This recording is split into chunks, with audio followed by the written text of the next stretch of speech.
এটা হচ্ছে সাউথ কোরিয়ার মধ্যবিত্তদের সুন্দর গোছালো এক রেসিডেন্সিয়াল এরিয়া। তার পাশেই রয়েছে সমুদ্র। সন্ধ্যার পর থেকে সমুদ্র পাড়ে জমে ওঠে মানুষের আড্ডা। সেখানের ছোট্ট এক রেস্টুরেন্টের মালিক গিল নামের এই লোকটা একই সাথে সে রাঁধুনির দায়িত্ব পালন করে। সে তার ভালোবাসার মানুষটাকে বিয়ে করে সেই রেসিডেন্সিয়াল এরিয়ায় বসবাস করে। এরপর তাদের একটা কন্যা সন্তান হয়। তাদের এই সুখী পরিবারের দুর্ভোগ নেমে আসে যখন তারা জানতে পারে তাদের একমাত্র মেয়েটা এক্সপি সিনড্রোম নামের এক বিরল রোগে আক্রান্ত। যদি সূর্যের আলো সরাসরি স্কিনে লাগে তাহলে ত্বক ও চোখের ক্যান্সার, শ্রবণ ও স্মৃতিশক্তি হ্রাস এবং মস্তিষ্কের অন্যান্য সমস্যাও হতে পারে, যার কোনো সঠিক চিকিৎসা নেই। এই কারণেই ছোটবেলা থেকেই সে রাতের বেলা ঘুরতে বের হতো আর দিনে ঘরেই থাকতো। জানালার গ্লাস আটকে বাহিরে তাকিয়ে থাকতো। সেই এরিয়ায় আসতো একজন ফল বিক্রেতা। মাঝে মাঝে সে তার ছেলেকেও সাথে নিয়ে আসতো। এদিকে সল দূরবীন দিয়ে দেখতো সেই ছেলেটাকে। এভাবে বহু বছর কেটে যায় আর এখনো ছেলেটা মাঝে মধ্যেই আসে ফল বিক্রি করতে। সল প্রতিদিন ঘুম থেকে উঠে তার মাছগুলোকে খাবার দেয়। এরপর ফ্রেশ হয়ে জানালার কাছে অপেক্ষায় থাকে দূরবীন নিয়ে। ছেলেটার হাসিতে তার মন ভালো হয়ে যেত। তখন তার বান্ধবী কিয়ং এসে বলে, তুমি আবারও গোয়েন্দাদের মতো তাকে ফলো করছো, তার চেয়ে বরং সরাসরি তার সাথে কথা বলো। সল বলে, তুমি কি অন্ধ?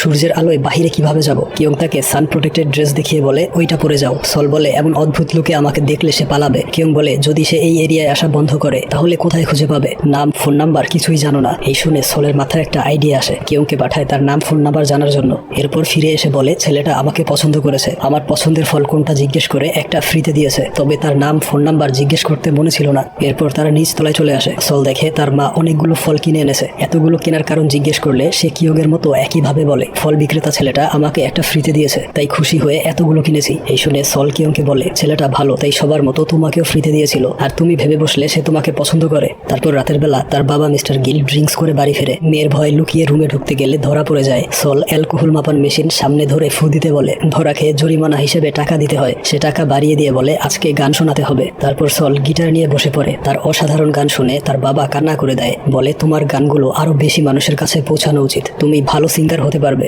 সল বলে, অলরেডি শত শত সিঙ্গার রয়েছে, তাদের রেখে আমার গান কে শুনবে? পরদিন সকালে জানালার কাছে দাঁড়িয়ে থাকে ফল বিক্রেতার অপেক্ষায়। ছেলেটা সেদিন আসে না। তারপর দিনও তাকে কোথাও দেখা যায় না। এরপর দিন ট্রাকের শব্দ শুনে দৌড়ে এসে দেখে সেটা ছিল একটা মালবাহী ট্রাক। এভাবে বেশ কয়েকদিন কেটে যায়, তার দেখা পায় না। একদিন রাতের বেলা তাকে এত মিস করছিল যে বিরক্ত হয়ে ডলকে মারতে শুরু করে। তখন হঠাৎ বাহিরে শব্দ শুনে জানালায় তাকিয়ে দেখে সেই ছেলেটাকে। সে বিক্রি শেষ করে চলে যাচ্ছিল। যেহেতু সূর্যের আলো নেই তাই সল বাহিরে চলে আসে কথা বলার জন্য। এরপর অনেকক্ষণ যাবত পিছু করে একদম ক্লান্ত হয়ে পড়ে। গাড়িটা অনেক দূর চলে গিয়েছিল, তাই শেষ চেষ্টা হিসেবে চিৎকার করে ডাক দেয়। তার ডাক শুনতে পেয়ে ট্রাক পেছনে নিয়ে আসে। ছেলেটা দেখে সল জুতো ছাড়াই চলে এসেছে। ঘেমে হাঁপিয়ে অবস্থা শেষ। সে জিজ্ঞেস করে, আপনি ঠিক আছেন? সল বলে, আমার কিছু আপেল লাগবে। এরপর টাকা দিয়ে আপেল নিয়ে নেয়। সে বলে, আপনি নিশ্চয়ই আপেল খুব পছন্দ করেন, তা না হলে এই রাতের বেলা খালি পায়ে এভাবে কেউ দৌড়াতে পারে না। সল বলে, শুনেছি আপনার আপেল সেরা, আর কয়েকদিন ধরে এখানে আসেননি, তাই মিস করতে চাইনি বলে দৌড় দিয়েছি। সে বলে, কাল থেকে আবারও সকালে আসবো। সল বলে, আমি সকালে কাজে থাকি, আপনি কি সূর্যাস্তের পর আসতে পারবেন? ছেলেটা বলে, আমার অন্যান্য কাজ করতে হয়, তাই শিওর বলতে পারছি না। এই শুনে তার ভীষণ মন খারাপ হয়। ছেলেটা গাড়িতে উঠে দেখে সে হতাশ হয়ে দাঁড়িয়ে আছে। এই দেখে গাড়ি থেকে নেমে আসে। তার কার্ড দিয়ে বলে, প্রয়োজনে কল করবেন, ফল নিয়ে চলে আসবো। কার্ড পেয়ে খুশিতে প্রায় কান্না করার অবস্থা হয়। পরদিন কিয়ং বলে, বিশ্বাস হয় না, তুমি সত্যিই তার সাথে কথা বলে নাম্বার নিয়েছো?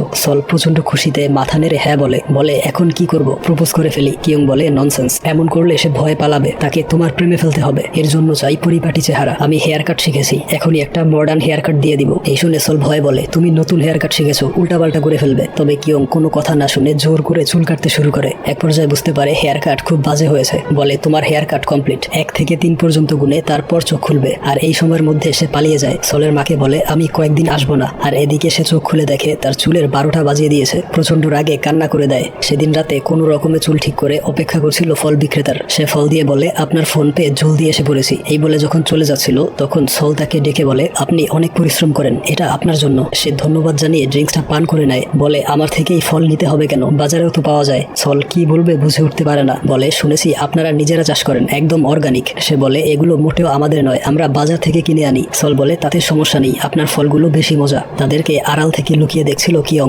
বলে, সলের কনফিডেন্স দেখে আমি গর্বিত। সল বলে, মাঝে মধ্যে আপনার গাড়ি নিয়ে অন্য একজন আসে। সে বলে, ওইটা আমার বাবা, ফল বিক্রি করা আমার পেশা নয়, আমি শুধু তার কাজে সাহায্য করি। সল বলে, তাহলে আপনি কি করেন? সে বলে, চেহারা দেখে গেস করুন। সল অনেক ভেবেচিন্তে বলে, নিশ্চয়ই স্পোর্টসম্যান। সে বলে, হয়নি, ভালোভাবে বলুন। এই বলে অদ্ভুত এক্সপ্রেশন দেয়। সল বলে, দেখে মনে হচ্ছে চোর বা ছিনতাইকারী। এই শুনে সে রেগে যায়। তারপর বলে, এবার আমি অনুমান করব আপনার পেশা। প্রথমে হাত দেখতে হবে, হাত দেখে অনেকটাই ধারণা করা যায়। সে হাত দেখে বোঝার চেষ্টা করছিল। আর এই দৃশ্য দেখে সলের বাবা গিল তাকে মারতে যাবে, তখন কিয়ং তাকে টেনে ধরে। আর এইদিকে সে সলের আঙ্গুল দেখে বলে, আপনি গিটার প্লে করতে পারেন, আর ওই দিন সজোরে চিৎকার করে ট্রাক থামিয়েছেন, এর মানে আপনি একজন একজন সিঙ্গার এবং গিটারিস্ট। সল অবাক হয়ে বলে, আপনি একদম ঠিক বলেছেন, তবে এখনো প্রফেশনাল হতে পারেনি, চেষ্টা করে যাচ্ছি। সে কয়েকজন সিঙ্গারের নাম বলে যে তাদের গান তার খুব পছন্দের। সল জানায় সেও ওই একই ধরনের গান করে। এই শুনে সে খুব ইন্টারেস্টেড হয়ে বলে, এখনো আমাদের পরিচয় হয়নি, আমার নাম জুন। এরপর দিন কিয়ং সলের বাড়িতে আসতেই দেখে সল কেচি নিয়ে দাঁড়িয়ে আছে। বলে, আমাদের কিছু হিসেব বাকি। তারপর দেখা যায় সে খুব বাজেভাবে কিয়ং এর চুল কেটে দিয়েছে। এরপর গত রাতে জুনের সাথে কি কথা হয়েছে তা শেয়ার করে। সব শুনে কিয়ং বলে, এখন দ্বিতীয় স্টেপ হচ্ছে তাকে গান শুনিয়ে প্রেমে ফেলো। আজ রাতেই গিটার নিয়ে পার্কে অপেক্ষা করবে, তাকে কল করে বলবে পার্কে ফল নিয়ে আসতে, এরপর সুযোগ বুঝে গান শুনিয়ে দিবে। সল তার কথা মতোই প্ল্যান করে। জুন ফল নিয়ে পার্কে চলে আসে। বলে, এখানে কি করছেন? সল বলে, চাইলে একটু বিশ্রাম করতে পারেন। এই শুনে জুন বসে পড়ে, আর সে কিছু না বলে বাজেভাবে গিটার বাজিয়ে গান গাইতে শুরু করে। জুন বলে, শুরু করুন, আপনার লেখা গান শুনতে চাই। সল অ্যাক্টিং করে বলে, আমি মোটেও এক্সপেক্ট করিনি যে আপনাকে গান শোনাবো। এরপর সে সুন্দর একটা গান শোনায়। জুন তার গানের কথায় হারিয়ে যায়। তাকে নিস্তব্ধ দেখে সল বলে, খুবই বাজে হয়েছে তাই না? জুন বলে, এতটা ভালো হয়েছে যে কোথায় যেন হারিয়ে গিয়েছিলাম, আপনি সত্যিই ট্যালেন্টেড, আরেকটা শুনতে চাই। সল বলে, আমি কষ্ট করে গাইবো আর আপনি শুধু শুনে যাবেন, বিষয়টা খুব সেলফিশ। জুন বলে, আচ্ছা, আপনাকে ট্রিট দিব পরশু সন্ধ্যায়। সল বলে, ওই দিন আমি একটু ব্যস্ত থাকবো, তবে সময় মতো চলে আসবো। পরদিন কিয়ং বলে, মনে হয় ছেলেটা একটা প্লে বয়, নয়তো সরাসরি কিভাবে বললো তোমাকে ডেটে নিয়ে যাবে। যাই হোক, তুমি তো এটাই চেয়েছিলে, এখন ফার্স্ট কেসের জন্য রেডি হয়ে যাও। সল বলে, তাহলে প্র্যাকটিস করা দরকার। এই বলে তাকে ভয় দেখানোর জন্য দুষ্টুমি করে। তখন তার মা রুমে চলে আসে আর লজ্জা পেয়ে চলে যায়। সল তার পেছনে দৌড় লাগায় ভুল ভাঙানোর জন্য। পরদিন সন্ধ্যায় জুন তাকে নিয়ে আসে ড্রাইভ ইন থিয়েটারে, যেখানে বিশাল স্ক্রিনে মুভি চলে। সবাই গাড়ির মধ্যে বসে মুভি এনজয় করে। জুন খাবার আনতে গেলে সে লিপস্টিক লাগিয়ে রেডি হয়। এরপর খুবই অকওয়ার্ড একটা সময় কাটায়। ওইদিকে বাড়িতে সলের মা তার হাজবেন্ডকে বলে তাদের মেয়ে মুভি ডেটে গিয়েছে। এই শুনে গিল রেগে যায়। এদিকে মুভির একটা দৃশ্য ভালোভাবে দেখতে জুন সলের দিকে হেলে পড়ে। সল ভাবে এখনই হচ্ছে সেই কাঙ্ক্ষিত মুহূর্ত। হঠাৎ জুন চিৎকার করে বলে, দেখো ভিলেনের পেছনে দাঁড়িয়ে থাকা ছেলেটার দিকে, ওইটা আমি। এখন বুঝতে পারলে আমার পেশা কি। এরপর ফেরার পথে বলে, তুমি ভবিষ্যৎ সিঙ্গার আর আমি হব অ্যাক্টর। ভেবে দেখো, যদি আমাদের বন্ধুত্ব টিকে থাকে আর 10-15 বছর পর যদি আমরা সেলিব্রিটি হয়ে যাই, তাহলে নিউজ মিডিয়ায় আমাদের নিয়ে কত আলোচনা হবে। এই শুনে সলের মন খারাপ হয়ে যায়। তার রোগটা তাকে ততদিন বাঁচতে দিবে কিনা জানে না। বলে, ভবিষ্যৎ অনিশ্চিত, আমি বর্তমান নিয়ে ভাবি। জুন বলে, কনফিডেন্স রাখো, তুমি নিশ্চয়ই সিঙ্গার হতে পারবে। সে কিছু না বলে সোজা চলে যায়। তার বাবা তার অপেক্ষায় ছিল। মলিন চেহারা দেখে বলে, দেখে মনে হচ্ছে না তুমি ডেটে গিয়েছিলে, তোমার রোগটার কথা তাকে বলে দিও। এরপর দিন জুন ভাবছিল সে এমন কি বলেছে যার জন্য সল কিছু না বলে চলে গেল। তখন সল টেক্সট করে জানায় সন্ধ্যায় দেখা করবে। সন্ধ্যাবেলা সে আসে তার রোগের কথাটা বলার জন্য, কিন্তু কিভাবে শুরু করবে বুঝতে পারছিল না। টেনশনে একের পর এক ড্রিঙ্কস করে মাতাল হয়ে যায়। উল্টো পাল্টা বলতে শুরু করে। বলে, যেদিন প্রথম তোমায় দেখেছিলাম দেখে মনে হয়েছে তুমি একটা সুন্দর ফল। তার এসব আজগুবি কথা শুনে জুন হাসতে থাকে। সে মাতাল হয়ে পড়ে যাচ্ছিল। জুন তাকে ধরে ফেলে। এরপর তার ট্রাকে নিয়ে আসে আর সেখানেই ঘুমিয়ে পড়ে। ভোরবেলা সলের ঘুম ভাঙে ফোনের অ্যালার্ট সাউন্ড শুনে। দেখে 5 মিনিট পর সূর্যোদয় হবে। এই দেখে জলদি জুনকে ডেকে বলে, এক্ষুনি বাড়ি ফিরে যেতে হবে। এই বলে গাড়ি থেকে নেমে দৌড়াতে শুরু করে আর এক পর্যায়ে উল্টে পড়ে যায়। তখন জুন এসে তাকে ট্রাকে করে বাড়ি পৌঁছে দেয়। দেখে সূর্য প্রায় উঠে গিয়েছে, তাই প্রাণপণে ঘরের দিকে ছোটে। তবে শেষ মুহূর্তে রক্ষা হয় না। সূর্যের আলো তার গায়ে লেগে যায়। সে ঘরে ঢুকে দরজা আটকে দেয়। জুন অনেক ডাকলেও দরজা খোলে না। তখন সলের বাবা মা বাড়ি ফিরে আসে। তারা মেয়েকে খুঁজতে বেরিয়েছিল। গিল জুনকে দেখে প্রচন্ড রেগে যায়। এরপর তাকে ডক্টরের কাছে নিয়ে আসে। ডক্টর জানায় ভয়ের কোনো লক্ষণ দেখা যাচ্ছে না, তবে সাবধানে থাকতে হবে। এরপর 2 দিন পার হয়। জুন অনেক ট্রাই করেও তাকে ফোনে পায় না। চলে আসে গিলের রেস্টুরেন্টে। এদিকে বাড়িতে তারা ডিনার করছিল। তখন গিল এসে বলে, একজন গেস্ট নিয়ে এসেছি। দেখা যায় সে জুনকে নিয়ে এসেছিল। সল তাকে দেখতেই দৌড়ে রুমে চলে যায়। কিয়ং এসে জানায় সে দরজা বন্ধ করে বসে আছে। তাই জুন বিদায় নিয়ে বেরিয়ে যাচ্ছিল। তখন সে এসে বলে, দাঁড়াও, আমিও যাব। এরপর সে বলে, নিশ্চয়ই বাবা তোমাকে বলেছে আমার অসুস্থতার কথা। এমন একটা মেয়ের প্রতি তোমার করুণা ছাড়া আর কিছুই আসবে না। এই বলে চলে যাচ্ছিল, কিন্তু জুন তার হাত ধরে ফেলে। আর এখান থেকেই শুরু হয় তাদের ভালোবাসার গল্প। প্রতিদিন সন্ধ্যার পর তারা ঘুরতে বের হতো। একদিন চলে আসে মিউজিক ইনস্ট্রুমেন্টের দোকানে। সেখানে সল আকাশি রঙের একটা গিটার পছন্দ করে, তবে সেটা এত দামি ছিল যে ভয়ে রেখে চলে যায়। তারপর জুন তাকে নিয়ে আসে সেই এরিয়াতে আয়োজিত লাইভ মিউজিক শুনতে। এরা নিয়মিত এখানে ওপেন মিউজিক প্লে করে আর লোকজন সামনে বসে এনজয় করে। জুন বলে, তুমিও এদের সাথে জয়েন হতে পারো, দেখবে কিছুদিনের মধ্যেই তোমার নাম ডাক ছড়িয়ে পড়বে। সল বলে, আমি এত ট্যালেন্টেড নই। জুন বলে, প্রমাণ পেতে চাইলে ইউটিউব চ্যানেল খুলে নিজের গান আপলোড করো। সল বলে, ইউটিউবে যদি অনেক ফ্যান ফলোয়ার তৈরি হয় তারা ঠিকই খুঁজে বের করবে আমার অসুস্থতার বিষয়টা, তা নিয়ে হাসি ঠাট্টা আর ট্রল করবে, ফলে আমার কনফিডেন্স আরো কমে যাবে। তবে শেষমেশ জুন তাকে কনভিন্স করে পরিচয় চেহারা লুকিয়ে ভিডিও আপলোড করতে। তার কথা মতো পরদিন সে সানফ্লাওয়ার নামে একটা ইউটিউব চ্যানেল খোলে। এরপর চেহারা লুকিয়ে গান রেকর্ড করে ফেলে। এভাবে বেশ কয়েকটা গান আপলোড করে রাখে। একদিন জুন তাকে দেখায় তার একটা ভিডিওতে কয়েক হাজার ভিউজ আর 80টা কমেন্ট এসেছে। সবাই তার গানের প্রশংসা করছিল, কারণ গানগুলো ছিল তার নিজের লেখা, নিজের সুর করা। এত ভিউজ আর পজিটিভ কমেন্ট দেখে তাদের খুশির সীমা ছিল না। এরপর থেকে নিয়মিত ভিডিও আপলোড করে যায়। ধীরে ধীরে তার গানগুলো জনপ্রিয় হতে থাকে। তার বাবা লুকিয়ে কমেন্ট করে, এই অসাধারণ ট্যালেন্ট নিশ্চয়ই তোমার বাবার কাছ থেকে পেয়েছো। সেই কমেন্টের রিপ্লাই দেয় তার স্ত্রী, লিখেছিল এমন ট্যালেন্ট তার মায়ের কাছ থেকে পেয়েছে। দেখতে দেখতে তার 1 লাখ সাবস্ক্রাইবার সাবস্ক্রাইবার হয়ে যায়। জুন কেক কেটে সেলিব্রেট করে। সল বলে এর সম্পূর্ণ ক্রেডিট তোমার, তুমি না থাকলে এটা কখনোই সম্ভব হতো না। তারপর জুন তাকে একটা গিটার উপহার দেয়। খুলে দেখে এটা হচ্ছে সেই দামি গিটারটা। সে বলে এত টাকা কোথায় পেলে? জুন বলে ভুলে যেও না আমি একজন অ্যাক্টর এবং এই এলাকার টপ ফ্রুট সেলার। এরপর সে তার লেখা নতুন একটা গান শোনায়। গান শেষে দেখে জুন তার জন্য ফায়ারওয়ার্কসের আয়োজন করেছে। সে অবাক হয়ে সেই দৃশ্যটা উপভোগ করে। পরদিন ঘুম থেকে উঠে কমেন্ট চেক করে। হঠাৎ একটা কমেন্ট তার চোখে পড়ে। লেখা ছিল আমি জানি কি এই সানফ্লাওয়ার। এই দেখে সল ভয় পেয়ে যায়। তার গ্রুপে গিয়ে দেখে কেউ একজন স্ক্রিনশট নিয়ে তার পেছনের মন্দিরটা মার্ক করে বলেছে এই জায়গাটা আমার এলাকার। আর ভিডিওতে দেখা গিয়েছিল নীল রঙের জানালাগুলো সবসময় বন্ধ থাকে,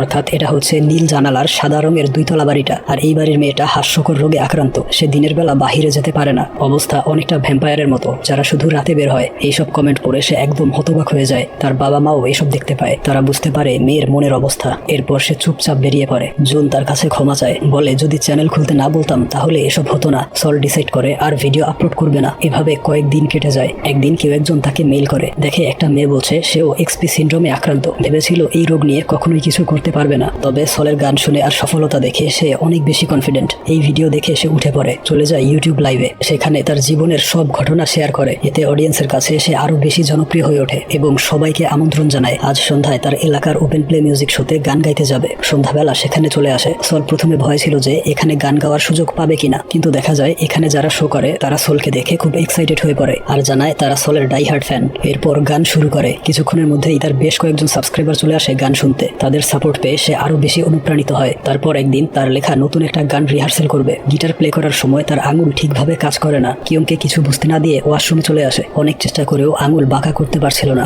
চলে আসে ডক্টরের কাছে। ডক্টর জানায় তার ওই রোগের কারণে মস্তিষ্ক ক্ষতিগ্রস্ত হচ্ছে। ধীরে ধীরে তার ব্রেইন কাজ করা বন্ধ করে দিবে। ব্রেইনের কার্যক্ষমতা কমতে থাকলে প্রথমে প্যারালাইজড হয়ে যাবে আর সবশেষে মৃত্যুবরণ করবে। এই শুনে বাড়ি ফিরে প্রচুর কান্না করে। কারোর সাথে কথা বলে না। ওইদিকে জুন কল করলে দেখে তার ফোন বন্ধ। তাই সলের মায়ের নাম্বারে কল করে তার অসুস্থতার কথা জানতে পারে। তা শুনতেই গাড়ি ঘুরিয়ে রওনা হয় সলের বাড়ির দিকে। সল জানালা দিয়ে দেখে বিকেলের নরম রোদে বাচ্চারা বাহিরে খেলছে। এই দেখে কান্না করে দেয়। এত ছোটখাটো বিষয়গুলো সে কখনোই উপভোগ করতে পারেনি। এসব ভেবে নিজের ক্ষতি করার জন্য জানালার গ্লাস তুলে দেয়। যখন সূর্যের আলো তাকে স্পর্শ করবে তখন জুন এসে তাকে কাপড়ে মুড়িয়ে নেয়। তারপর সল জানায় সে আর বেশি দিন বাঁচবে না। এই শুনে জুন কান্নায় ভেঙে পড়ে। সল বলে চোখ মুছে নাও, তুমি তো আমার থেকেও বেশি ভেঙে পড়েছো। খাবার টেবিলে গিল লক্ষ্য করে সবার মন খারাপ, তাই তাদেরকে খাবার তুলে দেয়। মন ভালো করার জন্য বিভিন্ন কথা বলে যায়। জুনকে জিজ্ঞেস করে তোমার অ্যাক্টিং ক্যারিয়ারের কি খবর। সে জানায় আজ রাতে তার অভিনীত একটা টিভি সিরিজ রিলিজ হবে। এরপর সবাই মিলে বসে পড়ে জুনের সিরিজ দেখতে। অনেকক্ষণ কেটে গেলেও তার সিন আসছিল না। আসলে সে ছিল একজন সাইড ক্যারেক্টার। তাকে ছোট্ট একটা রোলে মাত্র 2-1 মিনিট স্ক্রিন টাইম দেওয়া হয়েছে। তার সিন আসতেই সে বলে তার মোবাইল ফোনটা সলের রুমে ফেলে এসেছে।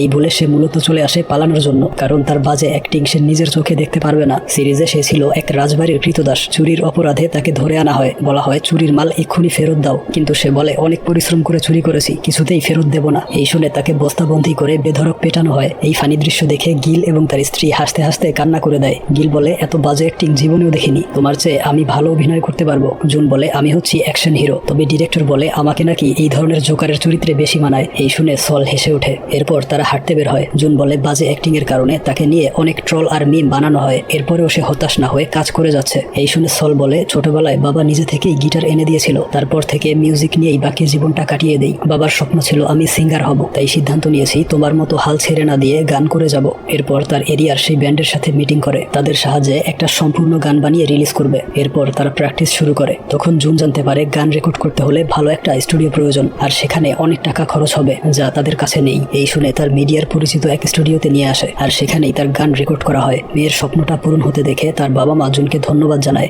তার বেশ কিছুদিন পর দেখা যায় সলের অবস্থা ধীরে ধীরে খারাপের দিকে যাচ্ছে। তার বাবা মা বলে সবসময় সোয়েটার পরে থাকবে। তখন সে 2টো টিকিট দিয়ে বলে এই শীতে তোমরা ঘুরতে যাবে, আমার উপার্জন থেকে এই ছোট্ট উপহার তোমাদের জন্য। তার মা বলে আমি কোথাও যেতে চাই না। সল বলে ছোটবেলা থেকে সূর্যের আলো গায়ে লাগাতে দাওনি, এই টিকিট তোমরা ডিজার্ভ করো আমাকে এতটা বছর আগলে রাখার জন্য। মেয়ের এই কথা শুনে তারা ইমোশনাল হয়ে পড়ে। এরপর সে কিয়ংকে চুল কাটার প্রফেশনাল সেট উপহার দেয়, কারণ কিয়ং খুব শীঘ্রই হেয়ার ড্রেসার হওয়ার এক্সাম দিতে যাবে। সল দুষ্টুমি করে বলে আমার চুলটা যেভাবে কেটে দিয়েছিলে সেভাবে কেটে দিও না, তাহলে ফেল করার পাশাপাশি বেধড়ক মার খেতে হবে। কিয়ং খুশি হয়ে তার বেস্ট ফ্রেন্ডকে জড়িয়ে ধরে। তারপর সে সান প্রোটেক্টেড ড্রেস পরে জুনের সাথে ঘুরতে বের হয়। বলে আমার একটা উইশ ছিল দিনের বেলা তোমার সাথে ঘুরতে বের হব, তা আজ পূরণ হয়েছে। আমার আরেকটা উইশ হচ্ছে তুমি নিজের খেয়াল রাখবে আর অনেক বড় অ্যাক্টর হবে। জুন তাকে প্রমিস করে সর্বোচ্চ চেষ্টা করে যাবে। এরপর সেখানে তার কয়েকজন ফ্যানের সাথে দেখা হয়। তাদের সাথে ছবি তুলে বেশ ভালো একটা সময় কাটে। তার কয়েক মাস পর সোলের অবস্থা এতটাই খারাপ হয়ে যায় যে তাকে লাইফ সাপোর্টে রাখতে হয়। একদিন একদিন ডক্টর জানিয়ে দেয় তার সুস্থ হওয়ার আর কোনো সম্ভাবনা নেই, তার চেয়ে বরং ভালো হয় লাইফ সাপোর্ট খুলে দিয়ে তাকে চিরমুক্তি দেয়া। তার পরিবার ডক্টরের সিদ্ধান্ত মেনে নেয়, তবে অপেক্ষা করছিল জুনের। সে এখনো আসেনি। কিয়ং বলে গতকাল সল বলেছিল